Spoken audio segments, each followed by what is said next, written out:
Hey, we're going on a side quest. So, Book Talk. If you don't know what Book Talk is, it is the ever-growing reading community on the social media platform of TikTok, and it has compelled an entire new push for readers across social media. Book Talk, BookTube, Book Twitter. I mean, these things have always existed even before TikTok, but with Book Talk, it's pretty objective fact that it drove a lot of new people, especially younger people, into libraries across the world. And by libraries, I probably mean audiobook platforms across the world. But seriously, in a world where a lot of people are just brain rotting away on short form content, I, for one, am very happy to see people reading books, no matter what kind of books they are reading. So, yeah, I see some benefits to this push for reading across social media, even if it has presented some issues.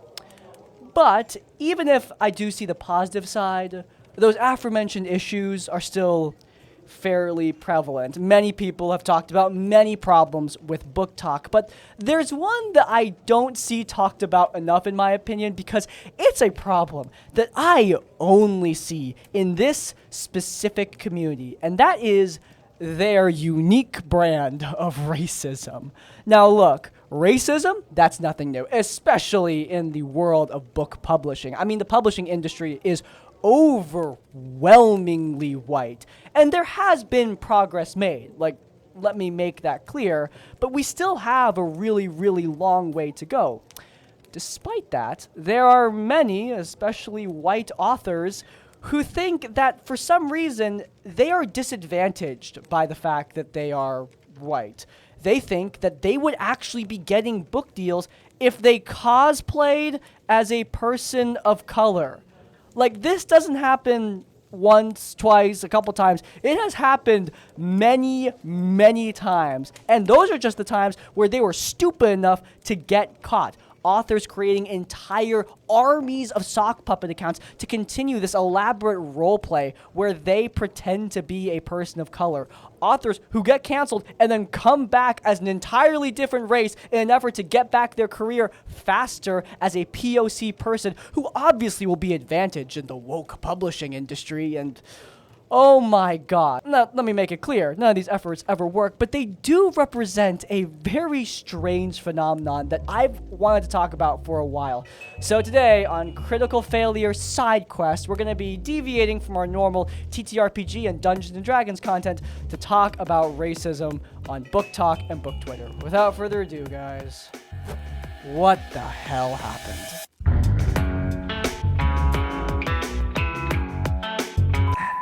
You know, all this fun Twitter drama is great, but you know what's even better?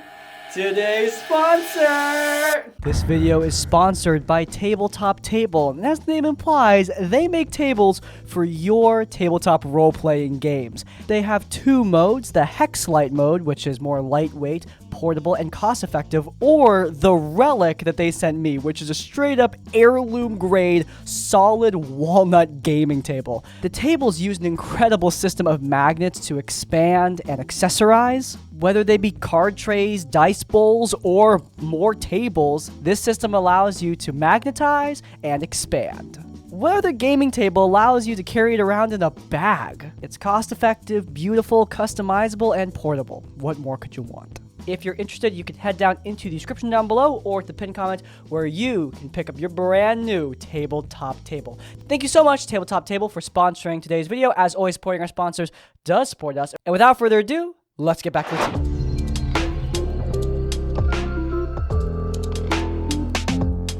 Okay, so there are two stories I really want to hone in on because they just particularly compelled me. The first one is Taylor Brook or Taylor Barton. They are the publisher of Ninth Life, a fairly successful paranormal, fantastical romance that sparked their career. They were known for making queer romance books set in these paranormal settings that did attract an audience. This person had a path forward into a pretty prolific writing career until they got exposed on Twitter. I did try to pull the original tweets that exposed this person, but unfortunately, just because Twitter sucks nowadays, you can't really find anything. So thank God for the YouTuber with Cindy for archiving what she could. While I may not have the original tweets that exposed Taylor Barton, I do have their response, and it is, well, it's something. I've made mistakes. I'm listening. I'm learning, growing, and taking steps to interrogate my own internalized racism.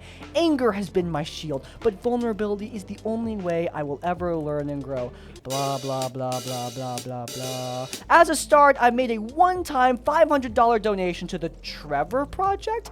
To follow, all future royalties I earn off sales of Ninth Life will be donated to the Trevor Project as well. Well, that's interesting, and a little bit of foreshadowing. You see, this person has always portrayed themselves as they are. They are a white person. So why did they say internalized racism? Internalized racism usually means a person of color who feels racism against themselves just because of the environment that they were raised in. So it probably wouldn't make much sense for this person to be saying that, but, you know, they could just be panicked or something in the midst of their apology. Also, the Trevor Project, that's a very interesting charity to choose. I mean, let me say right now that the Trevor Project is great. I like the Trevor Project. I've donated to the Trevor Project in the past. They're a suicide prevention organization for LGBTQ youth, but, like, that is what they are. They're a suicide prevention organization for queer people. You are accused of being racist, and you donate to an organization that focuses on queer people instead. Just because of how disconnected the controversy is from the charity chosen, it makes me kind of think that whatever plan Taylor had, it was already in place. Whatever sales were remaining for Ninth Life to the Trevor Project, they were already planning on doing that. They just had this unfortunate moment where they got exposed for being kind of racist and decided, hey, I could tie that in. I will say that later on, they claimed they would donate the proceeds for one of their lesser known books to an organization that focuses on rights for minorities, which is, only supporting my theory, isn't it? I will also note that this strategy did not work at all. People were not amused by multiple factors of this situation, especially given that their apology was just so hollow, even with the donations to ostensibly pretty good charities. Their agencies dropped them like a bag of rocks, which, again, shows you that this person had some talent.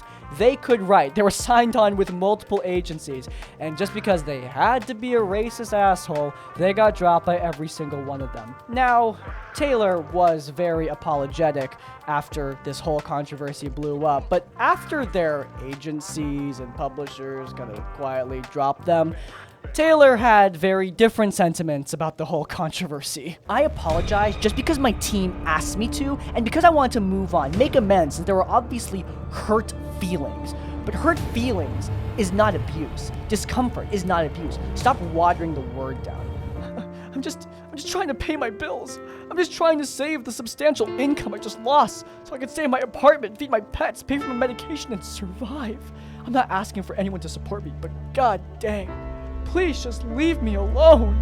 Yeah, they changed their tune rather quick. Went through the whole 5 stages of grief there. Not in the exact order, but they were all there, baby. However, Taylor Barton was not done. Enter their reincarnation, Jupiter Wyse. Jupiter Wyse was a little bit different from Taylor Barton. You see, they were an entirely different race. Jupiter Wyse claimed to be Latinx, which is a whole discussion and discourse that I'm not going to get into because it's frankly none of my business, okay? So if you want to talk about that kind of thing, go talk to Taylor Barton about it, all right? That's what they called themselves. It's none of my biz. Anyway, look. Taylor Barton claimed to be a Latinx person named Jupiter Wyse. And this whole thing was especially cringy because of the role play that they were doing on Twitter. You see, Jupiter really wanted to appear like a proper woke Latinx person, so they were out here tweeting stuff like, as a diaspora, monolingual Latinx person, this is important to remember. I use Spanish in my books a lot, but I use it in ways I'm used to. Little phrases, familial words, stolen pieces of a culture and language I'm still learning and finding. Yeah, still learning and finding because you never belonged to it in the first place, my friend. Oh my god. The absolute Caucasian caucasity of this bitch. But it wouldn't stop there. Ironically enough, in a later thread where they were ranting about paranormal fiction, they would claim that paranormal fantasy is being whitewashed, which... You know, the irony, it's so palpable, so palpy, you can practically taste it. But this persona of theirs, it would not last long. You see, Jupiter was kind of a noob when it comes to identity fraud. Instead of, you know, hiding their identity properly, they decided to post pictures in their own home, which revealed that they have many, many internal decorations that are very much identical to the internal decorations of Taylor Barton. Ornaments on a Christmas tree were a particularly strong piece of evidence, with their Christmas trees being in the exact same place in their living room with the exact same ornamentation. Another thing that was pulled out for some reason was that Taylor Barton and Jupiter Wyse share the same star sign, which... Oh my god, can you imagine that your false identity gets exposed because you were too stupid to change your stupid-ass zodiac sign? Are you so dedicated to that thing you can't fake it for a fraud? Come on, man. What is this, amateur hour? I'm not even... God, like, I'm mad about the fraud and the race swapping, but I'm also just mad about the quality of it. Like, you couldn't have put at least a little bit of effort into doing it right. Amateurs. Amateurs, I say. The creme of the crop. My favorite screenshot of this entire situation is this tweet right here. Writing script where a vendor hollers, "Chili chili mango," and boy do I miss the squat happy man with the greatest mustache of all time who sold fruit outside Santee Alley. Always gave me extra salsa. Always had the freshest fruit on the block. Already cringy enough, but even better when it's accompanied by this picture. Oh my god.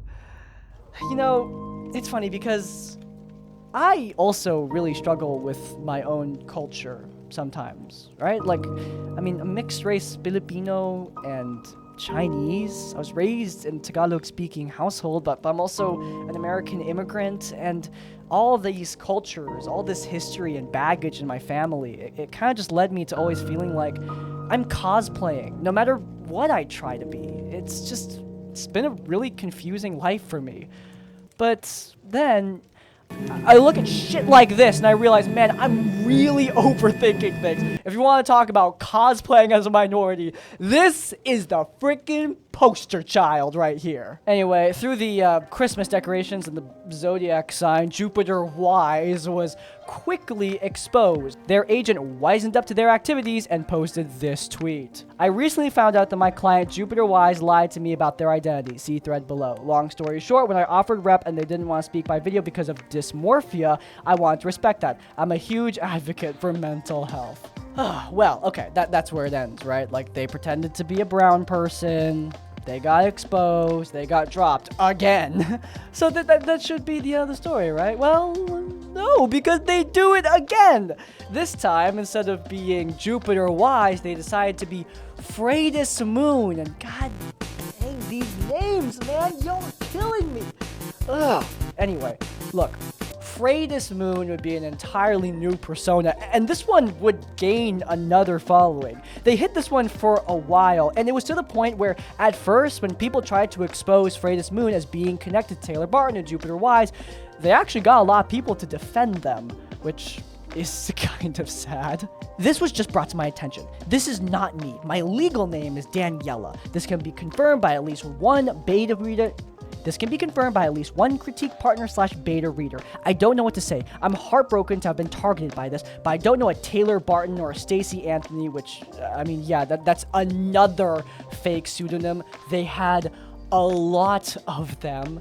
Luckily, though, this time around, Freydis Moon was smart enough to change their zodiac sign. However, they couldn't change their birthday on Twitter, so their birthday celebration date still matches their actual zodiac sign, their actual birthday, which is obviously shared by both Jupiter Wyse and Taylor Barton, which, yeah, that was fun. Of all the things to expose this person, zodiac sign just continued to blow me away. The real piece of evidence, though, wasn't that Freydis Moon shared zodiac signs. The real piece of evidence was that Freydis Moon shared almost identical writing to Taylor Barton. Like, seriously, not just similar writing styles. I mean, they submitted the same passages, almost word for word at the beginning. And this definitely tipped people off, like, hey, are you the same person? Freydis Moon tried to be coy about it and say, oh, Taylor Barton, who is that? They must have plagiarized my work. Whoopsie doopsie, which... Okay, yeah, that did not work for long. And Freydis Moon was quickly outed yet again as a sock puppet, which is crazy because along with Freydis Moon, there were a bunch of other sock puppets outed, including their own account manager for Twitter. Yeah, their account manager was just another one of their sock puppets. This person had a whole army of these accounts who had relationships with each other and whole business partnerships. It's crazy. They were building a dead-ass cinematic universe of their fake brown face accounts. But yeah, that's Freydis Moon. This person got signed on with multiple agents. But what happens when you're not that talented? What happens when you're really desperate for an agent and think that just being Asian is the push you'll need to get that signature? How far would you take that? Well, enter Kim Chi.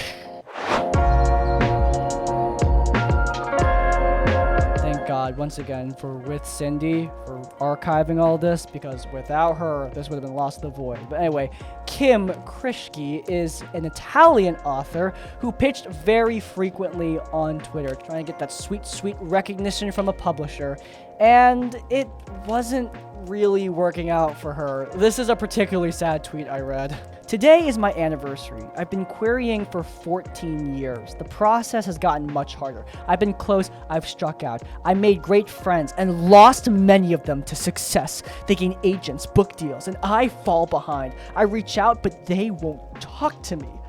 One day, fingers crossed. Well, instead of, I don't know, improving your writing style or accepting that the publishing industry is a cutthroat business and everybody in it kind of sucks, Kim Krishke decided to instead do something a bit more risky.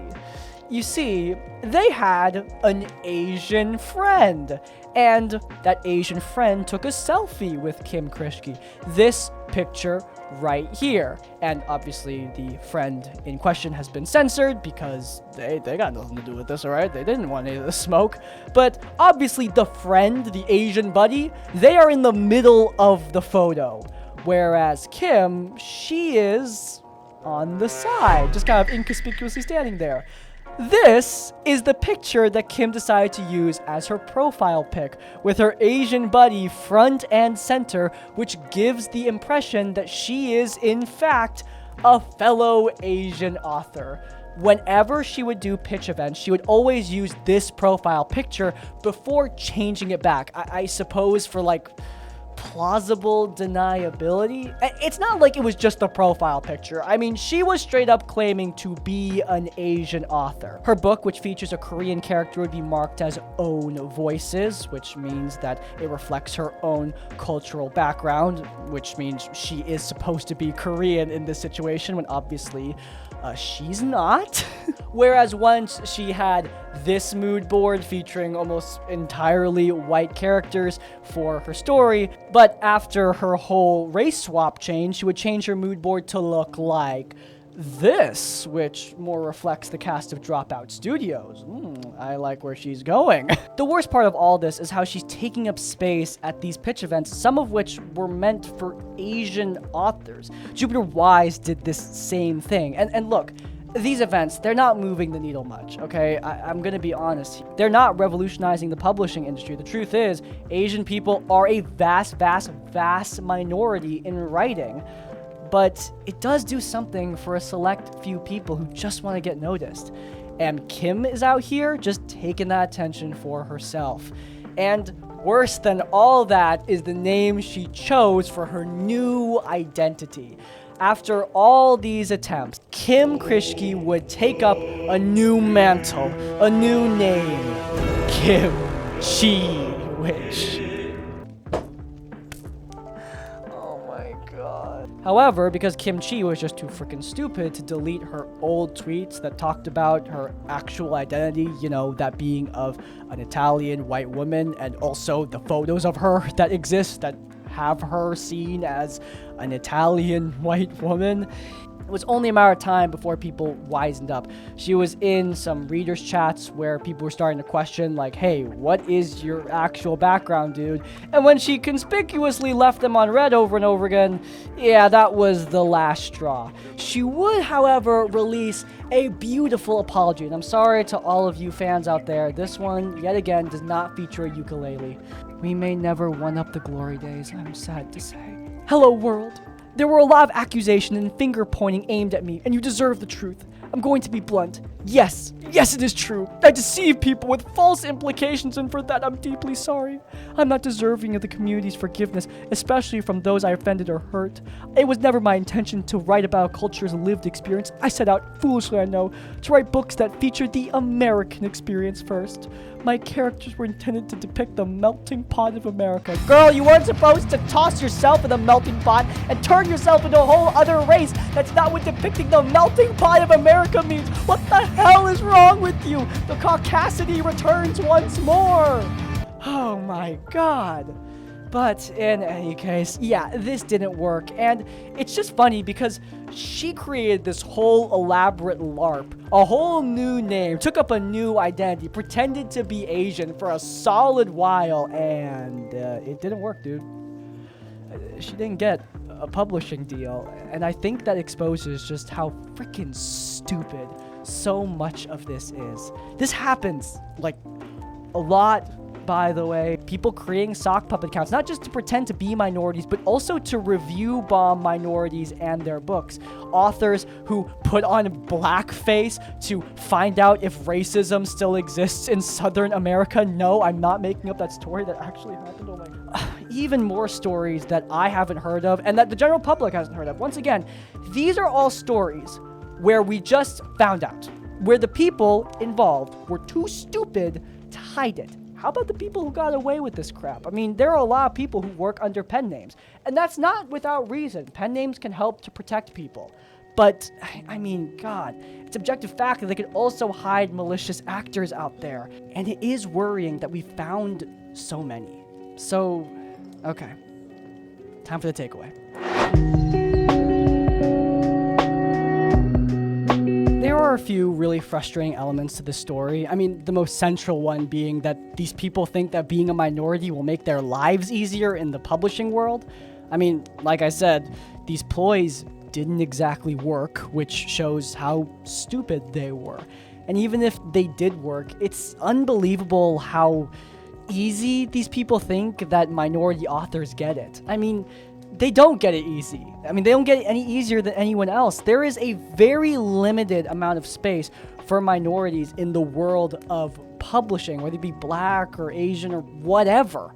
I mean, the amount of room allocated to you is minor. And while, yes, some publishers are going to talk a lot about that minor allocation, they're going to celebrate it, uplift it.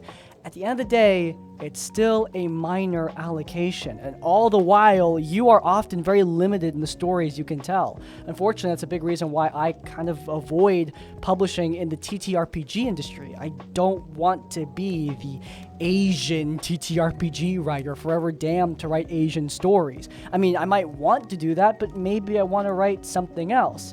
I mean, when you are brought on as a minority, you are brought on as that minority. You are our Asian guy, so you write Asian stories. And come on, man, do these white authors cosplaying as minorities really, really want that? Seriously? But beyond that, what's really unique about this is the co-opting of social justice language. I mean, we've seen race swapping in other industries, like in the gaming industry, we covered Colonel Otaku Gatekeeper, but I mean, that guy was just a blatant racist. Here, we see people who are familiar with leftist language because they're active in queer spaces or women's spaces, spaces where those words and terms are often used. They use that same They use the same language to advocate for social justice for minorities while at the same time pretending to be a minority. A whole different level of allyship. With Cindy did a great job of summarizing this whole thing, but her core takeaway is the same as mine. This problem is extremely irritating. Look, at the end of the day, we're all trying to survive in a scary world, and this social justice language is often used to explain issues that happen for all kinds of people. But when it's used exploitatively like this, it's downright freaking infuriating. But also, I've got to admit, it's also pretty funny. I mean, come on. Jupiter Wyse, Kimchi, Kate Corain, the dude pretending to be blackface to prove racism doesn't exist. I mean, this is all just unbelievable cringe that I had to talk about. Yes, I could talk very serious about all these issues, and there are serious problems with all these people, but at the core of it, you gotta admit, it's funny as hell to cringe at these absolute next level losers. But in any case, if you guys enjoyed, then you might enjoy another next level loser who is pretending to be a minority. That aforementioned Colonel Otaku Gatekeeper. His story is linked up in the cards. But before you go, please do leave a like on this one and subscribe to Crispy's Tavern so you don't miss any of our content when it comes out. And finally, if you want to leave your own stories or thoughts, and finally, if you want to leave your own suggestions or thoughts, you can go down in the comments down below. If you can't think of a comment, leave the comment Kimchi to let me know at the end of the video. In essence, like, comment, subscribe. I will see you all next time. Farewell. Ow! Ow!